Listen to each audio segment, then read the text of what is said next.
Hi, and welcome to the Media Bubble Podcast, the podcast that talks about movies, anime, comics, video games, and whatever we feel like. I'm your host, Karol, and with me as always is my co-host, Fredrik. In today's episode, we have thought about the recent Stanley Cup and about how we wanted to talk about it. The recent Stanley Cup kind of final. Like it would... A 2022 Stanley Cup final in an episode where I guess I'm going to I guess we're going to talk both about the final and me explaining ice hockey for Karol. I'd appreciate that, yes. So I guess if you're a beginner in the sport of ice hockey, this might be a good video. Before we begin, like Stanley Cup, that's the most prestigious cup in NHL. Is that correct? In all of ice hockey, this is the biggest prize you can get. So you can say that. So some would say that an Olympic gold is beside it, but the Stanley Cup has more prestige. Yeah, it's also like the oldest trophy in the American sports. I read that somewhere. Yeah, the trophy itself. Maybe I will get on the trophy itself later on, but it's regarded as the best trophy in. I wouldn't just say ice hockey or North American sport. I would say it's the best trophy in probably all sports. And one of the biggest too. But nevertheless, ice hockey, Stanley Cup, NHL. Yeah, well, I was talking about a while ago when we were doing E3 that I was going to watch the Stanley Cup final, and Karol texted me and asked, "Do you want to do an episode?" And I thought I was a bit surprised that you wanted to do an episode on this, but. Now we're here. Well, I mean, you kind of... I felt like after you sat with me through the Legally Blonde movies, I felt guilty that I subject you to this. So I wanted also you to have a chance to talk about something you like. Oh, I didn't have anything against the Legally Blonde movies. I kind of like... Sometimes I like silly things like that. Like I watched Once Upon a Time. Yeah, that... Well, anyway, we are getting kind of out of the subject here. The Stanley Cup final was between two teams, the Tampa Bay Lightning and the Colorado Avalanche. So, maybe I should explain a little bit how this works. There's a regular season where each team of the 32 ice hockey teams in North America are fighting for 16 playoff spots in two different conferences. So out of 32 teams, there's 16 teams that qualifies for something called the playoffs. Yes, I'm following along. Yet. So, and if you qualify for the playoffs, that means that two opponents will face each other in a best of 7 series, which is a best of 7 series in matches. I feel like I need to explain that because you had a bit of a hard time understanding that when we texted earlier. It kind of threw me off. I am very hockey... I mean, we have talked about logos and a little bit of teams, but I'm still very much hockey illiterate. I feel here in Europe because football is so big and finals are usually decided in one game. The wraparound of having a series in which it's 7 games is maybe a little bit strange. I think it's interesting. Like, it doesn't have... I'm glad it's not the same as football because, frankly... I'm not the biggest football enjoyer out there. I'm very much not. No, not really me either. I can watch football. It feels like I have been trained to do it because my family is football crazy, but I don't really find it that fun. Then you don't have the same experience that I had because no one in my family likes football. I think we liked like cycling because my brother did it when he was young, but otherwise like we were kind of sports averse. Wait, you looked at cycling? Yeah, I mean he was like in championships No, too. but did you like, watch it on TV and stuff like that? a little bit, yes, when he still did it. Is it interesting to look at the cycling, because to me it kind of feels like you're looking at the same thing for a while. I mean, I have to say I haven't watched cycling in a while. Maybe that's an answer in itself. Well, anyway, the Tampa Bay's Lightning way to this final was in the first round. They defeated the Toronto Maple Leafs in 4-3, or in 7 games, which is I don't know, the 5th year in a row the Toronto Maple Leafs loses in the first round. So, if I understand this correctly, you said 7 matches. So, the Lightnings won 4 of them, and the Maple Leafs won 2 of them. No, 3 of them. 3 of them. Then they swept the Florida Panthers, which means they won 4 in a row. Dang. When you win four matches, the series also ends. And then it's best out of 7. What did you say? It's best out of 7. Like you can't beat 4. There's only 3 matches left. So if you manage to win the series quickly, then you don't need to play all the games. Then they went down 2 games to the New York Rangers, but then won 4 straight to make it to their 3rd year in a row in a Stanley Cup final. The Tampa Bay Lightning are 2-time defending Stanley Cup champions. Oh, I've heard about that too. Because as they were the defending champions this time around as well for the finals. The Colorado Avalanche way, on the other hand, they swept the Nashville Predators. And how do you feel about that? Would you take maybe your take on that event? I wasn't that angry at the fact that we lost to the Colorado Avalanche. I was more angry at the fact of in the regular season, the last game the Nashville Predators played was against the Arizona Coyotes, and in the first period they were up 4-0. And if they had won that game, they would have had another competitor than the Colorado Avalanche, which I felt would have been a better matchup for them. But that 4-0 lead they had, they somehow lost that game to 5-4. So instead they had to face the Colorado Avalanche, and I was like, the Colorado Avalanche have been like a monster of the league for some years now. So if they didn't match up against Avalanche, you'd had hope that they would win the cup. No, I didn't have hope that they would win the cup, but maybe win a series or something like that. But winning the cup, I realized that eventually you would, if you won 2 series, you would eventually have to face the Colorado Avalanche. And something I realized by watching that 4-0 series is that this team is a monster.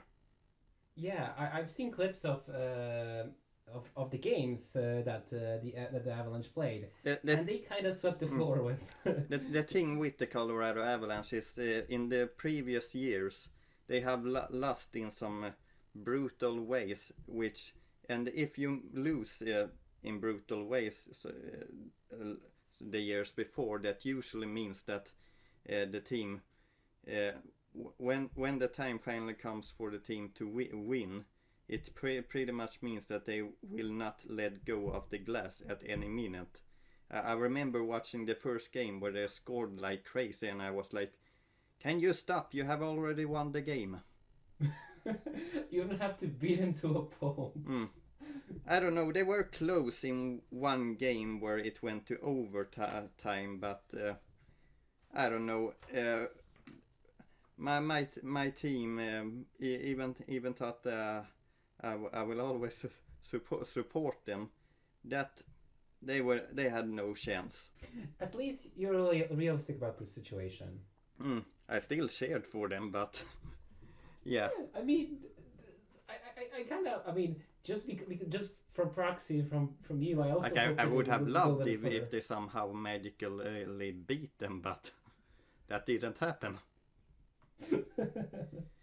So next round they went up against the St. Louis Blues.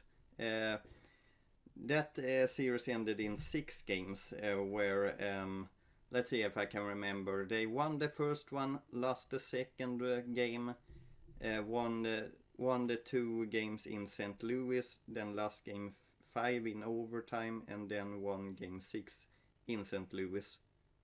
And then they faced the 2 best players in the world, probably, in the Edmonton Oilers, and they swept that series too in 4 games.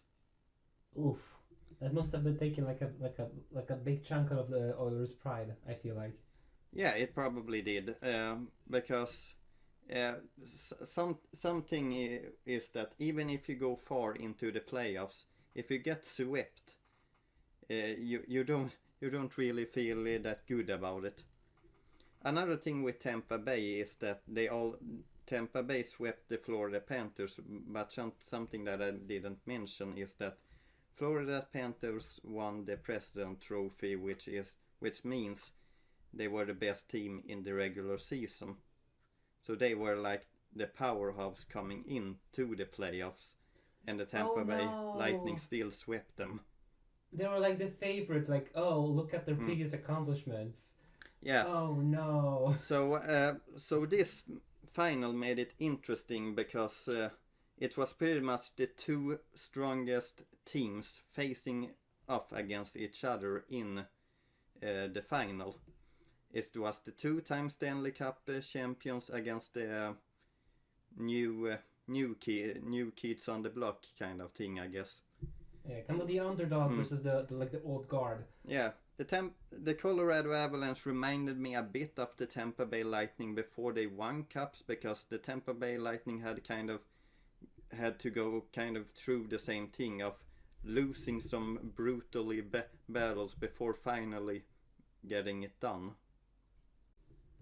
I like how you prepared all the slides. Like, for our podcast listeners, like audio only, we see before us like pretty neat pictures of like all the players and the cup as well. I thought that I would explain some of the let's say players on each team. So I had prepared 6 forwards, 4 defensemen, and 1 goalie, I guess. So I guess we can start with Tampa Bay. Let's see, I have my paper ready and pen, and I'm ready to take notes, Professor. Okay, far to the left on the highest row, you will see Andrei Palat, which is a Czech left wing, if I remember correctly. Then we have Steven Stamkos in the center, also playing center, and he's the captain of the Tampa Bay Lightning, and he has been there since he was drafted by them in like 2008 or 9 or something like that. And to the right is Nikita Kucherov, a Russian right wing, which has some of the sickest hands you will see in the sport. Let's see. Then we have Anthony Cirelli on the left there, and then center Braden Point, which is a fun player to watch for me.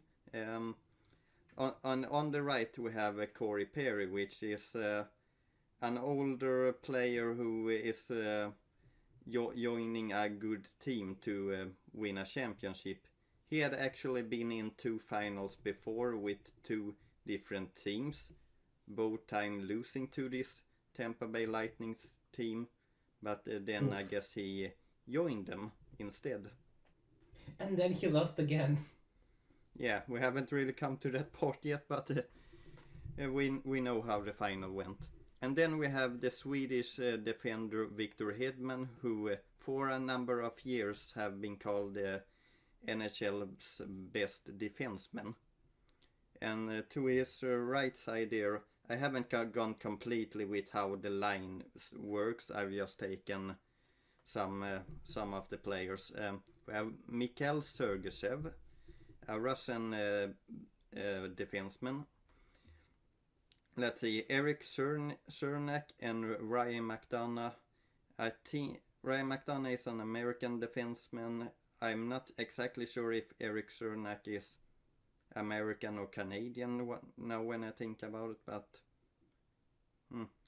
and then Just we have so you, and then we I have really hope you don't expect me to remember all the names. no That's a I lot of have names. so some of these player names I have trouble remembering. Then we have their goalkeeper Andrei Vasilevsky, who has been the best goaltender for a couple of years now. He gets called for the big cat, and right now he is the NHL best goaltender. Wait, what's his called? Big Cat. Yeah, for the big cat. Oh. So with that presentation, you probably hear that this Tampa Bay Lightning is a really good team. Yeah, like they have players from all over the world. They have like pros, like also drafted people from other teams. The best guardsman, the best goalie. And yeah, they probably have the best wing in Nikita Kucherov, the best defenseman in Victor Hedman, and the best goaltender in Andrei Vasilevsky. And then we have their challenger, who is the Colorado Avalanche. And if I begin on the left side, we have Colorado Avalanche captain Gabriel. I know his name. Yeah. Oh. Gabriel Landeskog. Yeah, Gabriel Landeskog, who is a Swedish captain for the team, born in Stockholm, I know that. He's the captain of the team and plays left wing forward. And then the center, let's see, Nathan McKinnon, an first overall draft pick from 2013, I think. No, probably a bit. No, maybe. So I have a question, because we're talking about picks and how they change their teams. So, for example, one player, how long they usually stay on the team? That really is a hard question to answer, because how the draft works is that when you are a teenager, a team can draft you, and they have the rights to sign you for a couple of years. If you wait out in a couple of years, you are able to sign whatever you want, but usually you want to make the NHLs as quickly as possible, so you usually sign with the team that you belong to, and that team also has the rights for you for a couple of years until, and what they can do with you is they can trade you or keep having you on the team, maybe sign a big deal for them, and once you have played in the NHL for a couple of years and you don't have any years left on your contract, then you can choose wherever you want to play, or not choose because a team need to offer a contract to you, but that's kind of how it works, I guess. Alright then. Thanks for explaining. So Nathan McKinnon, an old first overall draft pick, Um, playing center, Canadian, and then we have our right wing, Mikko Rantanen, who is a Finnish right wing. Then we have the left a bit down, JT Kampfer, an American left wing. Then we have Nassim Kadri, Canadian center, and Valery Natuchkin, a Russian right wing. Let's see, and then we have on defense, on defensive left side, we have Cale Makar, who, if I said Victor Hedman was the best defenseman in the NHL, then Cale Makar has probably taken over that title after these playoffs, because he is 23 years old. He just won the prize for the best defenseman. He won the Conn Smythe, who is the playoffs MVP. He has a point-scoring machine and still plays great defense. So they like really, really crushed the Lightnings. And then we have Devon Taves. Then Bowen Byram. I don't know why I had problem pronouncing that. I thought you were gonna say Borat. And then we have Eric Johnson, an American defenseman who is the longest tenure, who has been on the Colorado Avalanche for the longest time out of all their players. And then we have Darcy Kemper, the goalie who they traded in this year from Arizona Coyotes. So that was kind of all the players. Do you have some thoughts, Karol? Well, I mean, not maybe thoughts, because like, here's a dirty little secret. I came up with the idea of this episode, but I was the one with the least amount of time to watch it. So I have to be yet acquainted with all these gentlemen. But I know more about the captain for the Hurricanes. No, the For Avalanches, I mean. What do you know about him? Well, I mean, he said, because when they won the final, there was an interview with him. Wait a bit on that in that case. Oh, you want to talk about it? Okay. No, maybe not continue. talk about it, but I don't feel like we're there yet. If we go to the next picture, I still want to go through... Okay, I thought we will go through the 6 games, and I guess I can explain the games for you. Game 1 and 2 were played in Colorado, and game 3 and 4 is played in Tampa Bay. That's kind of to make sure in a 7-game series that each team will have 2 games each. Is it really that important that they share? Can you just like play at the same place? No, because a big thing is like home crowd advantage, you can say. Like you want your fans to be able to watch. Okay, makes sense. So in game 1, the Colorado Avalanche started fast and good. They scored the 2 first goals, and then the Tampa Bay Lightning were able to make it 2-1. Then the Colorado Avalanche made it 3-1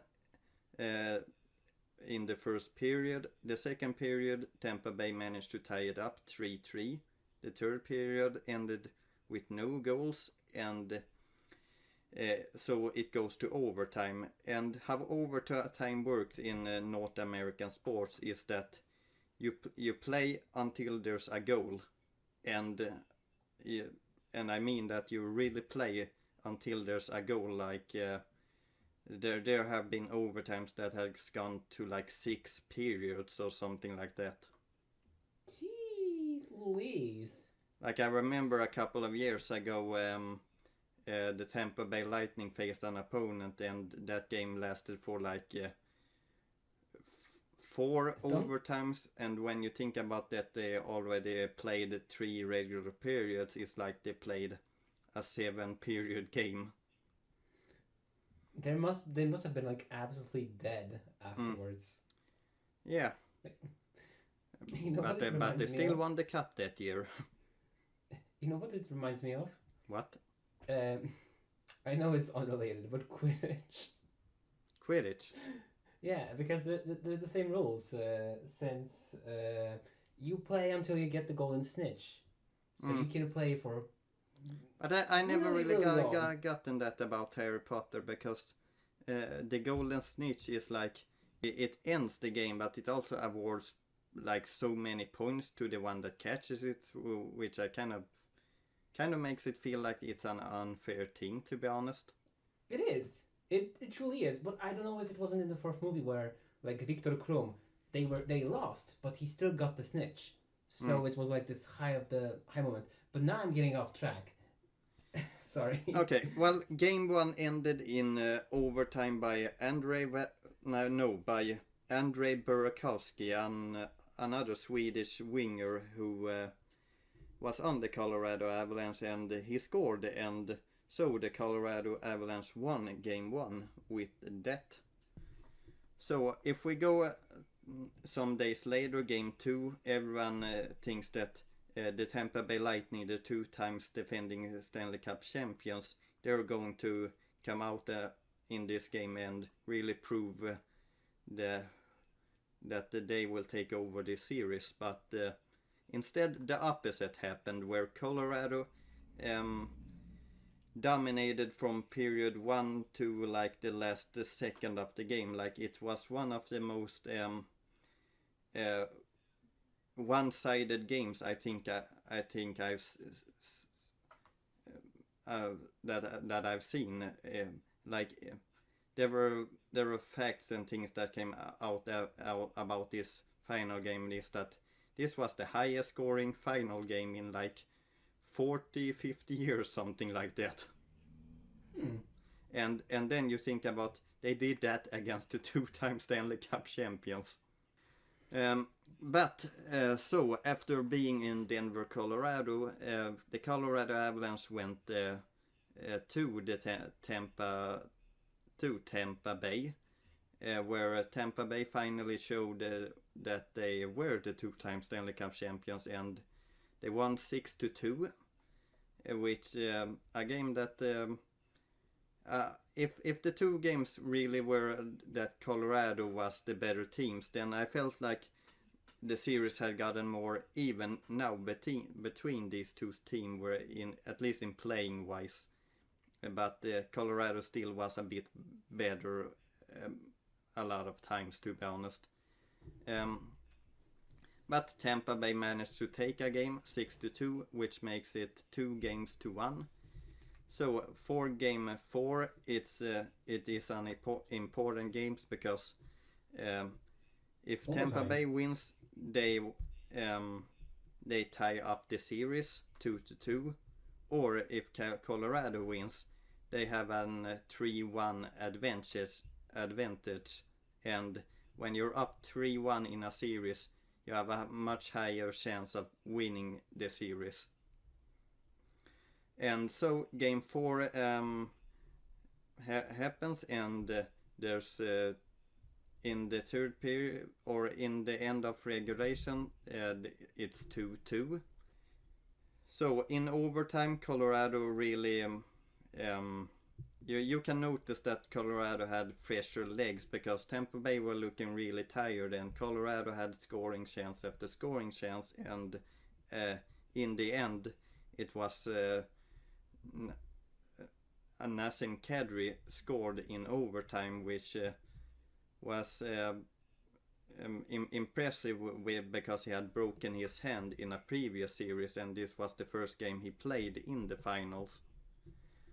And he came back scoring the OT winner. How long ago was his accident with the hand?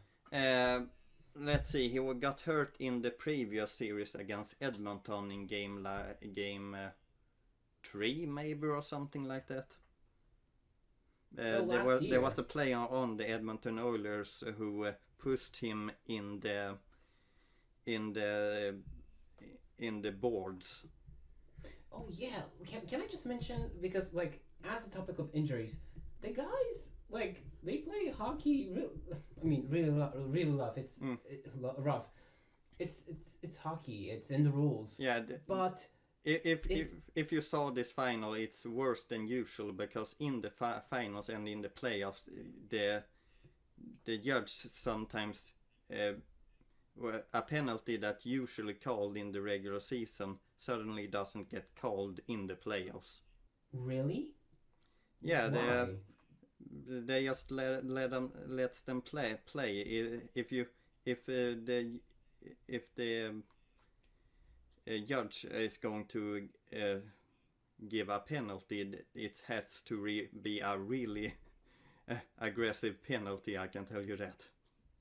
So the closer to the final, the higher the stakes, and they just let the guys duke it out. Yeah, and these two teams, because it's the final and because the cup means so much, these two teams are not nice to each other. I can imagine, especially when the cup is at stake. So, did you want to say something more? I think I'll save it for the next game. Okay, next game, Game 5. Game 5 was in the building. Colorado had a chance to win the cup in front of their home fans, and I guess the pressure I guess got a bit too big for them because they were not playing as they can do. Sometimes they were not playing bad, but you probably could tell that they were a bit nervous. In the third period it was advantage. In the third period it was 2-2, and Andre Palette scored with like 6 minutes left for the Tampa Bay Lightning, which kind of made it feel like Tampa Bay, if they are able to win game 6, then they can get back into this series. Just imagine if they lost the championship at their own fans. Oh, that has happened. That happened to my team in 2000 and what was that, 17 final.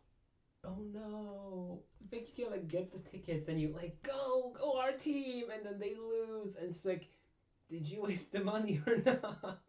Well, that actually happened in Game 6 because they were back at Tampa Bay, and this being a game or the last game of the playoffs, you probably can tell what happened, but in the first period the Tampa Bay Lightning score first, and then in the second period the Colorado Avalanche are able to get back and score 2 goals in that period. So the third period comes around, and this could be the last period of this hockey season.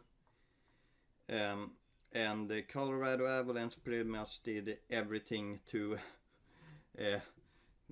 make the shots the least possible, because usually how a team acts when it's in like the final period is that they are defending the whole time. The Colorado Avalanche didn't do that. They were still attacking the whole time to get maybe a third goal or something like that, which is a strategy I wonder why more teams doesn't do, because I always kind of feel like, isn't it better to be in their zone than the others, or than your own zone?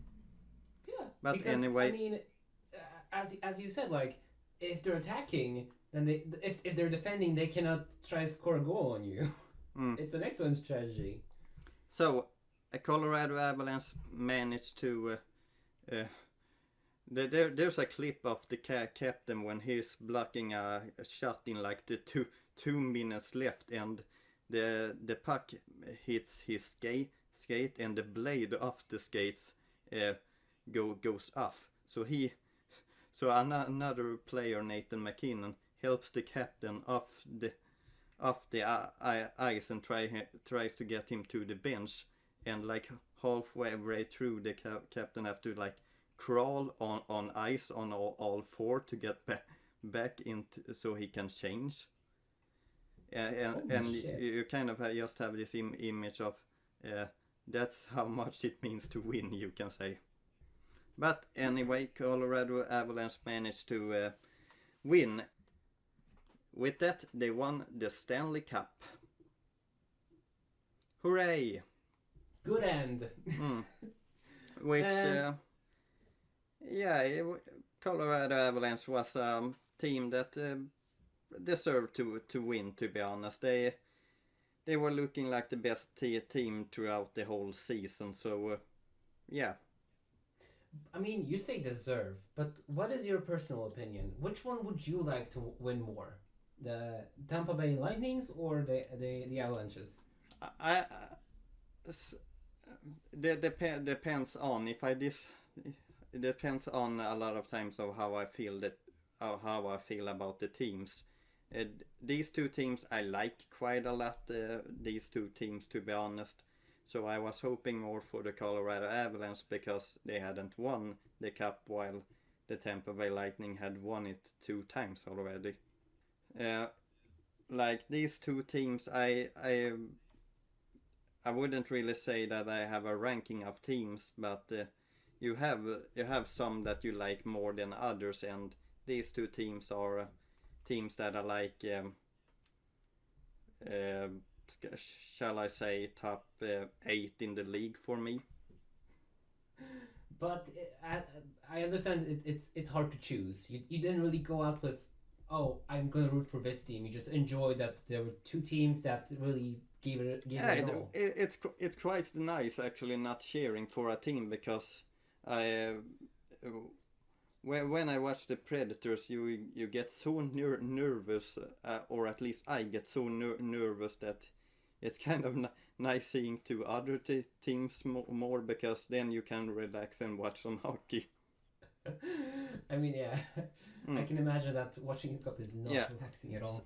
So the Colorado Avalanche win, and so the captain goes to collect the cup, which is the 4th captain or the 4th European captain to win the cup, and the second Swedish-born captain to win the Stanley Cup. And the thing with the Stanley Cup is that this is regarded as like the biggest trophy to win, especially for hockey players. Like hockey players doesn't dare to touch the cup until they have won it. Like there's a thing that if you haven't won the cup, then you should not raise it above your head. All right. And one thing with the cup is that it's kind of a big trophy. It apparently weighs a lot too, and it also is a thing where people take champagne into it, so you can drink out of it, and every team that wins the Stanley Cup also gets each player's name engraved on the cup.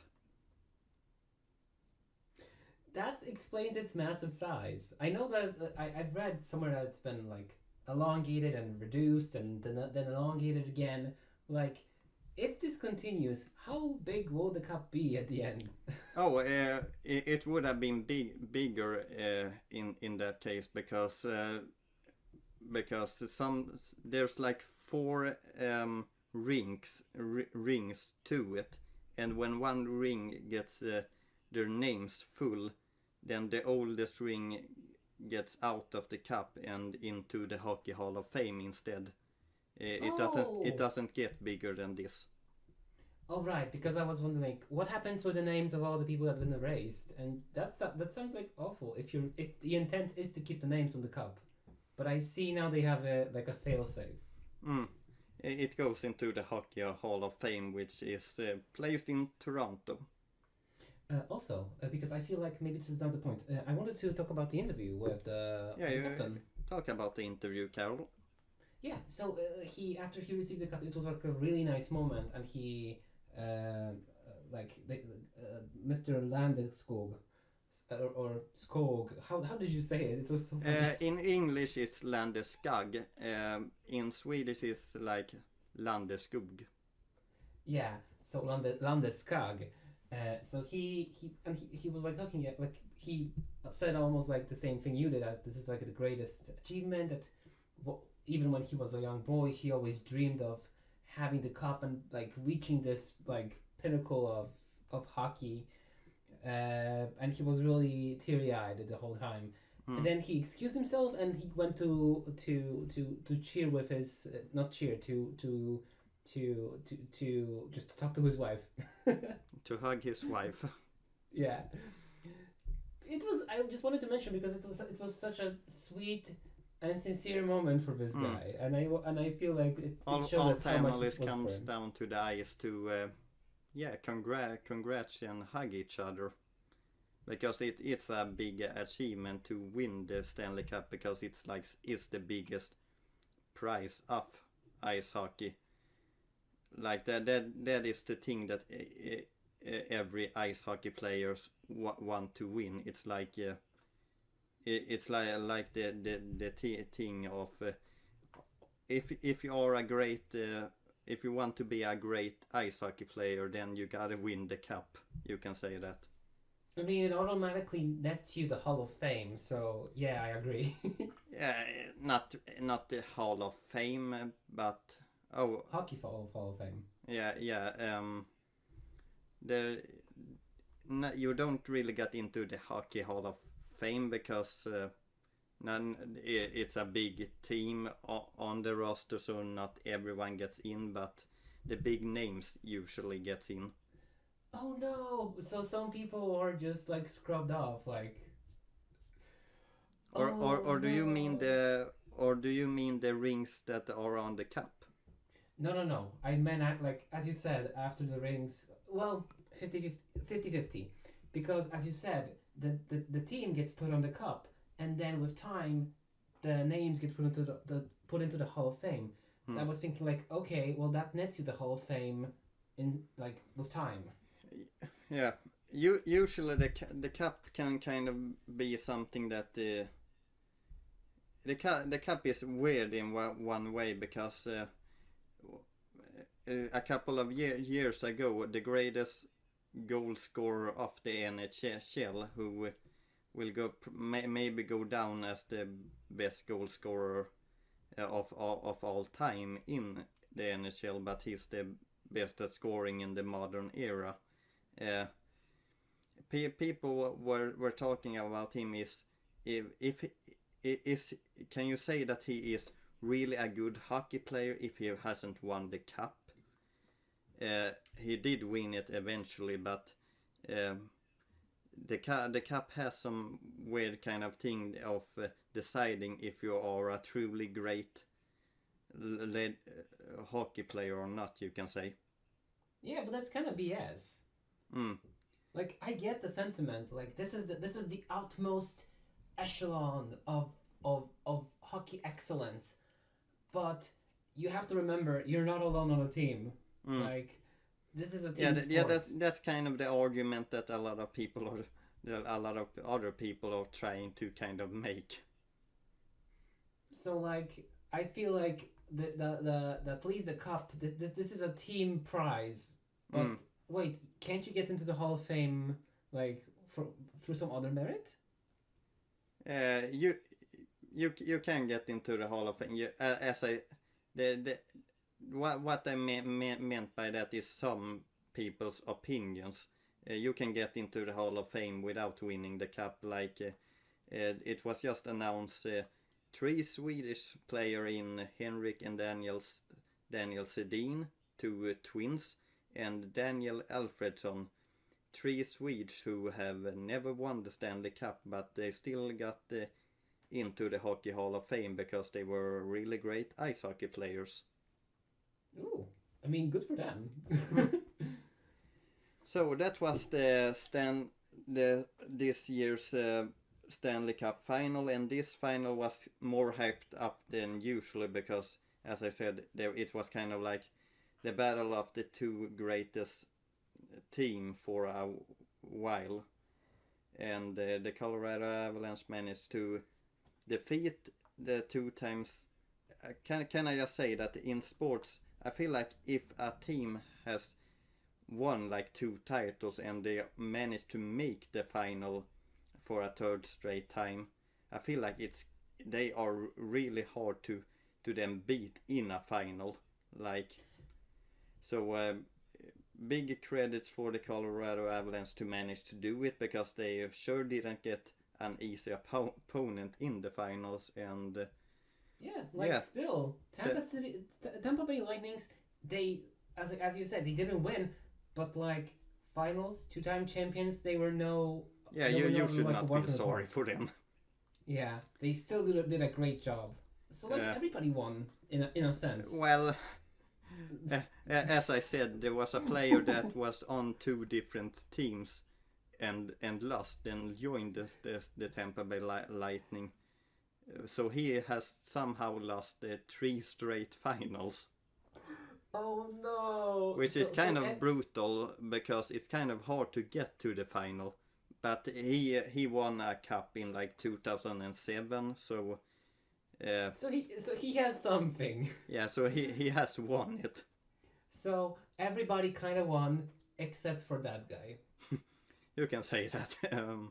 So there will be a parade in Denver, like I think soon. It probably already has when this episode has come out, but there will be a parade in Denver, and celebration of winning the Stanley Cup. And when you win the Stanley Cup, you also get the trophy for 1 day. Each player get the trophy for 1 day each. So usually what they do is that they take it to their hometown or something like that. Wait. So they get to share the baby for 1 day each, and then what happens with the trophy? Like, does it stay at their home turf? Does it go back to the whole? No, there's like a keeper of the cup. You can say the cup kind of has a bodyguard all year around, and the cup kind of changes places. I guess they sometimes take the cup to some special events, or maybe you can see it in the Hockey Hall of Fame sometimes. It's kind of a moving thing, I guess you can say. You can never quite get the glimpse of the real cup. It's always traveling the lands. It has been to different places of the world. I think 1 day is exactly the amount where you can just like really appreciate a thing, because like next day, like actually it probably won't move all over the place this year, because if I remember correctly, one player of the Colorado Avalanche is Russian, and I think they came out with something that the cup won't go to Russia this year. Or they won't allow it. I mean, based of current world events and seeing the situation in Ukraine, I don't think that's a bad call. Like, I don't think you'll get it back. No, yeah. So that happens, but the cup will move around, and these people that has won it can forever call themselves for Stanley Cup champions, and. Ice hockey is a fun game, because I feel like it also, if you remember what I said before, there's a lot of different players from a lot of different countries, so yeah. It kind of brings everyone together, because it's like, it's not about a nation like in the Olympics, it's just a team. But I feel like, I mean, I haven't got a glimpse of much of the game this year, but maybe we can do the same thing another year. How did you feel about this episode, Karol? I felt entertained, and I felt did you understand interested. a lot? Yeah, I feel like I got a little bit more appreciation for hockey. The clips that you saw of ice hockey, what did you feel about it? The clips of the games. I thought it was really violent. I felt really bad for the predators, and I kind of wish I could skate as well as the guys do it because Did you see some goals? yeah, I saw a compilation of all the goals that the Avalanches did. Oh, There was this like one where when the guys were just shooting like from the middle of the field and getting the goals, and then like yeah, just, like, that from usually, or where on the plane. so if you have the whole hockey ring, so like almost in the middle, like not really close to the goal and Yeah, still getting the shots. that probably doesn't happen a lot. So yeah, I had fun. Okay. And what about you, Fredrik? Because I know that you, like, before we started this episode, you said that you felt a little bit burned out from like live events. Yeah. I kind of feel like with the Eurovision episode, the E3 episode, and the Stanley Cup episode, I kind of understand that it takes a lot more energy to make episode about like events that happens right beside you, because suddenly you have this instinct of wanting to watch every detail and think about it and writing it down and things like that. Yeah. Usually how we make episode of other things, it's kind of just our memories and us relaxing talking about the things we like, while this I kind of feel like is about looking at everything, writing down all the details, and just hoping that you remember all the stuff. Yeah, because it's like instead of what we regularly do, this is like a bigger project. You kind of have to keep up with the flow of the information. Like Plus this background slides that I make for each video, I kind of have to wait making them until I see the results. Yeah, so also kind of everything falls kind of last minute. Yeah. But I'm glad we are able to actually get this episode out on the week where it happened, at least. Yeah, but thank you for watching our episode of the 2022 Stanley Cup final. This show is really whatever we feel like, I guess. Well, should we do the outro, Karol? Yes. So, as always, thank you all for listening, and we hope you enjoyed it as much as we have. Don't forget to follow, hit the bell, or follow us on socials like Twitter. See you again in the next episode, and have a wonderful hockey-filled day. Goodbye.